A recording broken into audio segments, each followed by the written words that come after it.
Hello everybody, Nathan here, and today we will be looking at the Technic mod for Minetest. So let's get to it. Alrighty, so first things first, the Technic mod, while an amazing mod, really does rely on, maybe rely on is not the right word, but it works a lot better if you have mesicons and pipeworks enabled as well. You will notice I do have mesicons. I also have pipeworks. In this video, I will not be going over any of the mesicons or pipework features, though I will mention a few of them. And for some reason, I don't have lava anymore, which is horrible because I was going to use that as a fuel source and forgot to give it to myself when I was doing this in creative. So I guess instead I'll just grab 99 coal blocks and we'll do that instead. So I spent a little time and built three different setups here. We have the low voltage, I have a medium voltage here, and then I have the high voltage. Now, I did not build the, well, okay, I didn't actually build this, I used creative, so I just gave myself everything. Everything in Technic is all super expensive as far as copper goes. You need like a gajillion pieces of copper to make what you're seeing right here. You need a lot of copper. So just keep that in mind. Anytime you're mining, if you're using Technic and you see copper, just take it. Take it all. Don't be nice and leave anything for anybody else if you're on a server. Take it all. You'll need all the copper you can possibly get. That being said, let's take a look at how this works. So we have basically three main functions. Three main proponents. Parts. Chunks. Things. I don't know. We have three things. We have our energy making, which is all of this fun stuff here. We have a switching station, which every single machine you build will need one of, and it's actually the same node for low voltage, medium voltage, and high voltage. And then you need something to store power in if you want your machines to work when you don't have power coming in from a different power supply. This may or may not be necessary depending on what you're building and what power supplies you're using. So let's take a look first off at the solar panels. Solar panels are your most basic type of method. They don't really require anything other than the materials to craft them.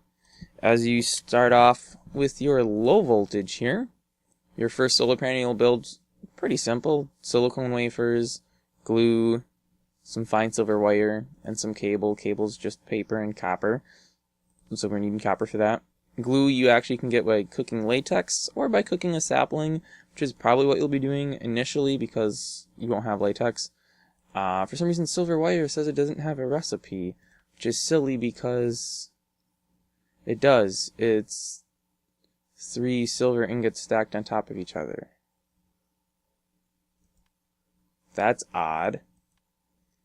And then to make your dope silicone wafers, you need silicone wafers and gold dust, which you make with sand and coal dust to get a normal silicone wafer. You have to alloy them. I have an alloy machine. We'll look at that in a moment.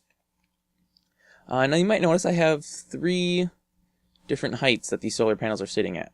Now I know it's kind of hard to see because we're on a snowy background, which is horrible. But we have our basic solar generator here. This is providing 93 energy units. And we are sitting at about an elevation of 15 nodes above sea level. If we go up, we have this one doing 126 at about 25 units above sea level. And we have this one up here doing 162 at 35-ish units above sea level. 35 is your maximum build height. Now by that I don't mean you can't place it higher than 35. You can, but you will not get any improvements in the energy created. The higher you build your solar panels up to 35 nodes above sea level, the more energy you will get. Now we have the arrayed version of the solar panel, which takes 3 normal solar panels, some carbon steel, that's carbon, cables, and then a low voltage transformer. And we get 3 times-ish as much power out of an arrayed generator. And you'll get the same at any elevation. You'll be looking at about 3 times the power. So you'll get more power out of the same space. Those are your main type of energy creating tools, generators, whatever. We have a fuel fire generator, which simply enough burns things to make electricity. It's burning it. You'll get a little white line here when it's burning. If you hover over it, it'll tell you it's running. It's at 97% efficiency. Oh wait, no, 97% burnt through the block that's in there. So that's our next basic power creator. That one is actually really easy to make. Fuel fired furnace, which is just a normal furnace, just renamed. Then you use some stone on the outside, a machine casing, which requires a couple different blocks here, and a wire. Other ways to create electricity are with a geothermal generator. Lava on one side, water on the other. It'll create electricity. It's running at 25% efficiency. It would be more efficient if there was lava here and water here, or vice versa, water and lava.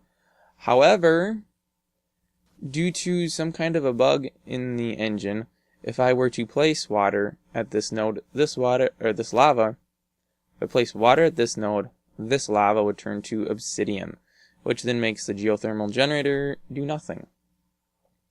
We can also use a hydro generator, which basically you just throw water on all four sides of it, and that gives you 100% power. And by 100%, I don't actually know what that number is. The switching station here will actually tell you what your supply and demand is. So right now, with all of this stuff I have hooked up, we are bringing in 2,081 energy units. I believe that's every second. We have zero demand because we're not using any of the machines, because we haven't gotten to that point yet. And we have a battery. Oh, you know what? I didn't... There are a few tools that have batteries in them. One such being the chainsaw. There's also mining lasers, mining drills. I think that's it. A prospector? But I don't know if you have to power that. I've never built one of those actually because it's too expensive. And I've been doing this mostly in a survival setting. So basically this chainsaw just charges up with power from this battery here. We're actually showing zero demand even though we're charging something. That's kind of funny. And then you can use the chainsaw to cut trees, which... yeah, I don't have any of in this world. So I guess we'll just not cut any trees down. Let's take a look at the different fuel consumers we have. We have a compressor, which I think I can use to compress sand into sandstone. I'm not really 100% sure. It does say it's active. Yep. 2 sand to give me 1 block of sandstone. We have a fuel-fired furnace, which works like a normal furnace, but instead of using fuel, it uses electricity. It's kind of like your electric stove. So we just cooked some glass in that. Let's take a look at this. We have an extractor. Now the extractor... actually, you can't use it. I have to use the grinder first.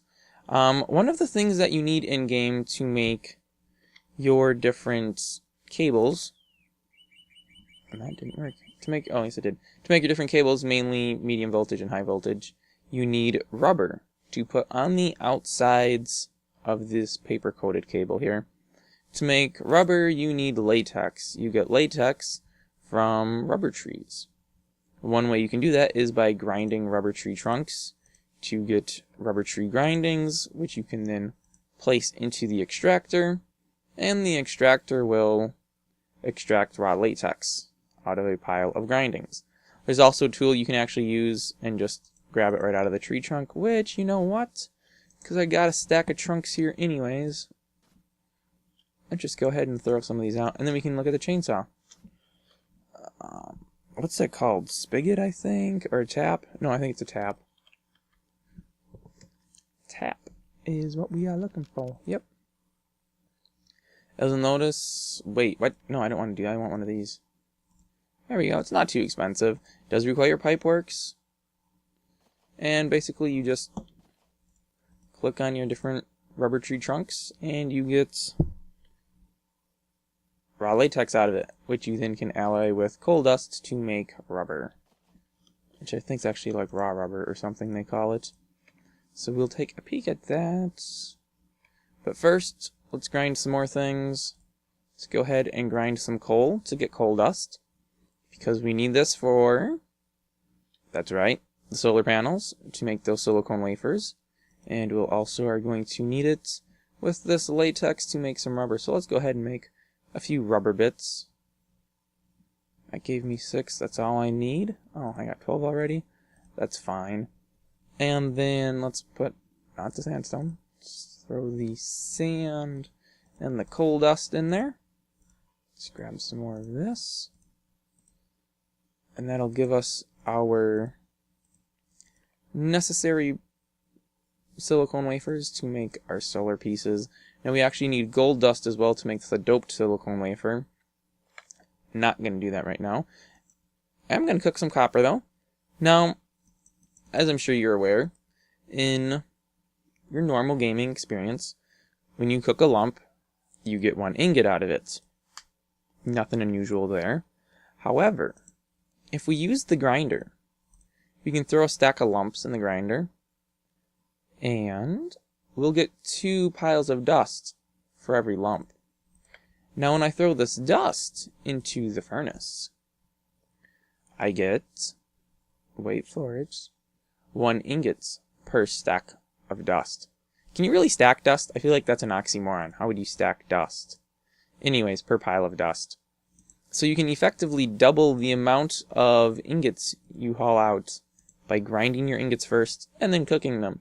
So I highly recommend doing that, if for nothing else, for your copper, because again, you need a lot of copper to make this stuff. I'm not really gonna, no, we won't. I'm not gonna bore you with all of the different craft recipes. Okay, so where's that chainsaw? Here we go. Let's go do some damage to this tree. Ta-da! Gone. Just like that.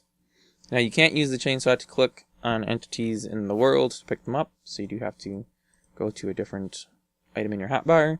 But yeah, it chops the tree right down for you. It'll also cut down leaves, any other fruits on the trees. They're just dropped into the world, they're not added to inventory, so you have to manually pick them up, but it's definitely a lot faster than using a chain, or using an axe and chopping a whole tree by hand. Alright, let's take a look at this medium voltage setup. And let's have a few solar panels up here. Again, switching station, again a battery. First big thing we're going to see with medium voltage, we can upgrade things. Take a look at this battery. It stores 200,000 power. If I drop a rechargeable battery in the upgrade slot, we go up to 2,000, or what am I saying? 220,000 energy units it can store, and we can actually put a second battery in there as well to raise it up to 240,000 energy units it can store. We have a tool workshop. This is available only on medium voltage. I don't believe high voltage can get it either. And it repairs your tools. Simple as that. So no longer do you have to keep building new diamond tools. Just pop it in this tool workshop and it will repair it good as new for you. Now, everything you saw in the low voltage over here as far as your machines goes is available in medium voltage. They're all upgrades, so you do have to build the low voltage first. Your power sources are only available in the low voltage with the exception of the fuel-fired furnace and your solar panels. Those are your only 2 options for power with medium voltage. You can use, and I've never used one of these, what do they even call it? A transformer? I don't think that's what they call it. No.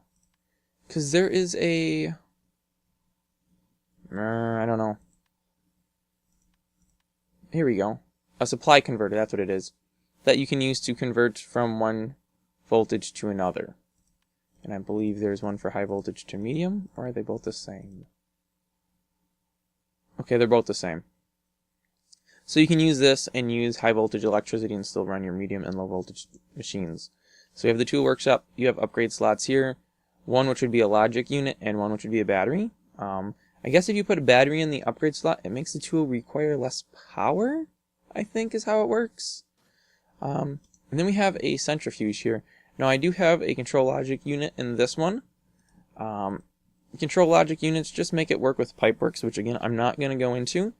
But basically with pipework, with having the logic unit in there with pipeworks, you have the ability, and I don't know what is going on here. Oh, because it's outputting it. Okay, that makes sense. You get one side of your machine will be an inputs, and then I believe the other side and back are outputs, I believe. So it'll be able to shove stuff into chests, and then you can sort it and do all sorts of things with that. The centrifuge here is something I have never used. You use it for uranium for building nuclear power plants and nuclear power rods. Basically, when you mine uranium, you get 0.7% fissile uranium dust. And you have to run it through a centrifuge a whole bunch, from what I understand anyways. No! Stop taking this stuff into the tool repair shop. This is getting annoying. I'm just going to knock that down. But what it'll do is it'll take some dust, like we got this point. Oh, I have to have two. I have some 0.6 fissile here. And it'll take these and basically it'll output a 0.7 and a 0.5. And then I would take that 0.7 with another 0.7, if I could find another 0.7. And I could spin those two together, and I could get a 0.8 and a 0.6. I would then spin both 0.8s, and I can get a 0.9 and 0.7. And basically you just keep doing this till you get up to 3.5. I believe it's 3.5. So you're doing it a lot. And then you can build uranium power rods, and you can use those for a nuclear generator. I've never built a nuclear generator, and I will not be doing that in this video. One thing I did forget to mention is how you get your power to actually operate here.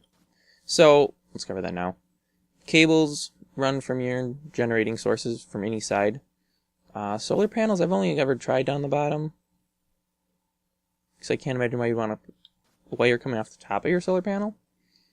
Anyway, it comes down to a switching station. Switching station has to be between anything using power and whatever is creating power, and it has to have the cable coming into it from the bottom side. Then we go to the battery, or not to the battery, it doesn't really matter. Basically the thing to keep in mind is you just have to have a complete wire running to connect everything. So if I take out this piece of wire here, even though I have a wire running to the battery and then a wire running off the battery, the centrifuge has no network because it requires the wire that is connecting it to the main set of wires. Put that back in, it'll have a network, and it'll be workable. So those are the two things we get from medium voltage that we don't have in low voltage. Let's take a look at high voltage here. High voltage gives us two different things. I set up a larger battery bank here. Again, everything can be upgraded with pipeworks and extra batteries.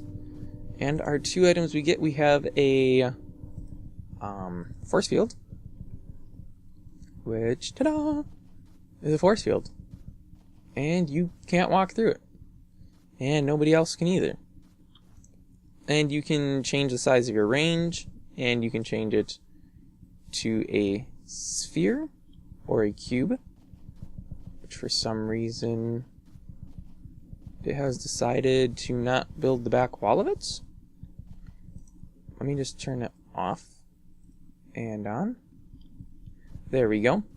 Now we have a sphere going around us. This you can't dig through. You can't get through it. You have to turn it off. I don't think there's any way to glitch through it, but maybe. You can have it set up with a mesicon signal, which then would basically, I don't know, you could use mesicons to turn it on and off. I guess use like a player detector or something, and have it detect when you get close to turn off, and then when you leave it turns on or something. Really don't know. Now, let me take a look here. We'll notice that I have a supply going right now of 45,000 from the, what is that, 9? Do we have 9 up there? 9 solar panels? Yeah, I think it's not 9 solar panels up there. And I have a demand of 1,256 to run this force field. Force fields take quite a bit of power. And then we have the quarry, which, let me enable it. Here we go. this digs nodes at, I think it's 1 node a second, in a radius, in this case, of 4. You can set it higher. I think the maximum is 8. The radius is calculated by going out the number of nodes that we have set. So we're going out 4 nodes. 1, 2, 3, 4. That should be our middle node. And it'll dig 4 nodes to the side, 4 nodes to the side, and it would be digging 4 nodes out. But I feel like this force field is keeping it from digging out the full distance that it could. And you'll notice it just digs right through everything. Okay, I don't know why it stopped. I still have plenty of power. Oh, because it's... yeah, that force field emitter is definitely stopping the quarry. Let me turn that off. I think the quarry is being stopped from the force field. So even a quarry can't go through the force field. And then it just, everything it digs, it puts right into this little inventory section right here. Now this can be used with a pipework, I believe, coming off the top, but you don't have to do an upgrade to it. You just throw pipes coming off the top end of it, and you can sort, do whatever kind of crazy stuff you want to do with your pipework setup. And that's that. That is Technic in a nutshell. There's so much more that I could try to talk about, try to cover, but not gonna lie, we would be here forever. Because, like, there's some really crazy stuff that I have done with Technic. So, that said, let's take a quick peek at some of my builds on the Pixel Shadow survival server. Alright, so here we are in a hidden secret location. Notice I am not giving out my coordinates because I don't want people finding this. This is my secret base, which is actually totally exposed, but it's far off the well-beaten track. And what I've got in the basement running here, I have a fuel flare generator, which is making power. I have a node detector. I have some stuff set up with mesicons and pipeworks. Basically, if I drop below a certain level of power, it'll start feeding leaves into this fuel flare generator to make me electricity. And then we have this huge wall here, which from the outside, you know, it doesn't look too intimidating. Got a couple machines. Let me throw a couple torches out here to make a little more light, just so y'all can see what's going on. Bunch of silver chests. These are all labeled with different things. You know, everything's pretty much sorted. It's all automated for me. I have a chest where I put things that need cooking, like these pine cones, oil extract, some unprocessed paraffin. I have a tool workshop here, an extractor. If I put something in the extractor, because I have the logic control unit, it actually outputs it to this chest. And then I have a alloy furnace, which puts stuff from there into this chest, which this chest is for lumps of materials to grind. We'll take a look at the backside in a second. And then I have a compressor here, which does not have any upgrades, but I used it once to make carbon cloth, I think. Here is the chaos, the insanity, the complete, just, yeah, this is crazy. But this is what you can do with Technic and pipework and mesicons. Really quick overview. Blinky plant sends a signal to these two injectors rather. They pull things out of the chests into these assemblies of pipes. The different intersections you see that are colored, those are all sorters. So as it pulls something there, it's sorting. Some items go out and get processed and just sorted. Some go to the grinder and get ground. Things from the grinder go out to the furnace, get cooked. Some don't get cooked and they just feed up. I got one here that just goes to the secondary furnace and only cooks there. Everything gets processed, filtered through. Everything ends up going in the chests for me. All I ever have to do is... all I ever have to do is just throw stuff into the chests on the outside here, and everything else happens for me. I have a large solar array. It's totally a lie. I have 3 solar cells up on the roof here, way up high. Again, because at positive 35 you get your best, what's what I'm looking for? Best efficiency. So of course that's where I put it. And then that's my base. And that's where I have most of my Technic stuff set up. But I do have this little flour mill, which I have set up with a Technic system as well. I actually did a whole video on this. You'll see here some chests, injectors. There's an auto crafter down here. I think that's a pipework thing. Furnace, grinders, ejects things. Basically, this whole setup here lets you throw wheat seeds into this chest, throw wheat into that chest, and it grinds and cooks it into bread, and you just take it out right here. So, yes, I will link the video of the flour mill review, overview, doodad thing. Alright, that should be it. Thanks for watching. Be sure to click the thumbs up and subscribe if you haven't. And I will catch you guys next time.